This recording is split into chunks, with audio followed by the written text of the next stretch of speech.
এ যেন নিত্যদিনের ঘটনা হয়ে দাঁড়িয়েছে শহর শিলিগুড়ি সংলগ্ন ফুলবাড়ি ডাবগ্রাম এলাকায়।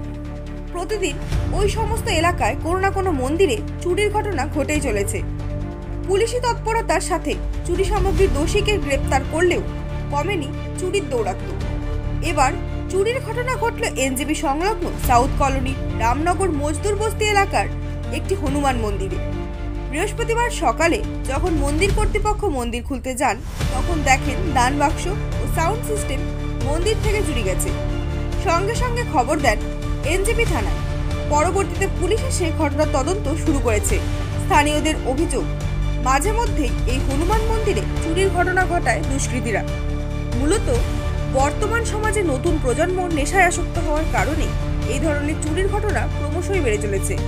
তারা দাবি করেন পুলিশ যাতে বিষয়টি গুরুত্ব সহকারে খতিয়ে দেখে। Bureau report, news update.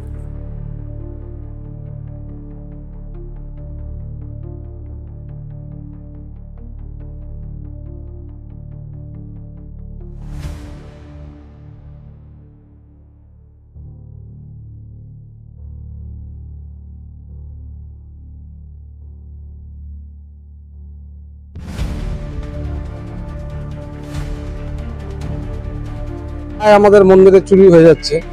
এর আগেও কেস বাক্স টাক্স চুরি হয়েছিল, তা আমরা পুলিশকে কমপ্লেনও করছিলাম। হ্যাঁ, তাও এবার মানে এটা নিয়ে আমাদের মন্দিরে 3-4বার হয়ে গেছে। হ্যাঁ, এবার একজন ও ঘুমাইছিল, রাত্রেবেলা টের পায় না, কখন তালা ভেঙে নিয়ে গেছে। সকালবেলা বাজনা ওই ভোরবেলা উঠছে, উঠানোর পরে হ্যাঁ বাজনা ওই বাজাবে সকালবেলা, ভোরবেলা দেখে মেশিন নেই। হ্যাঁ, এগুলো তো প্রায় আমাদের এখানে হয়ে যাচ্ছে। বেলাও কেস বাক্স ভাঙছে। কেস বাক্স তো কি পাইছে, কত পাইছে না পাইছে বলতে পারছি না। আর তারপরে গেটটা ভাঙিয়ে মেমরি মেশিনটা নিয়ে গেছে। কি বলবেন, জানি যে ওই ডেন্ডার ফেন্ডার নেশা করি ওগুলাই করতেছে। হ্যাঁ, এই লামাখোর গুলারই কাজ আছে এগুলা। চাচ্ছি যে ভাই কোনো রকম করে যদি আমরা উদ্ধার করতে পারি মেশিনটা, কেন এখানে তো মনে করেন সবাই 100, 500, 200 করে আমরা জোগাড় করে ব্যবস্থা করে যে কোনো প্রোগ্রাম করি। এখানে তো কোনো আমাদের তো অঢল পয়সা নাই।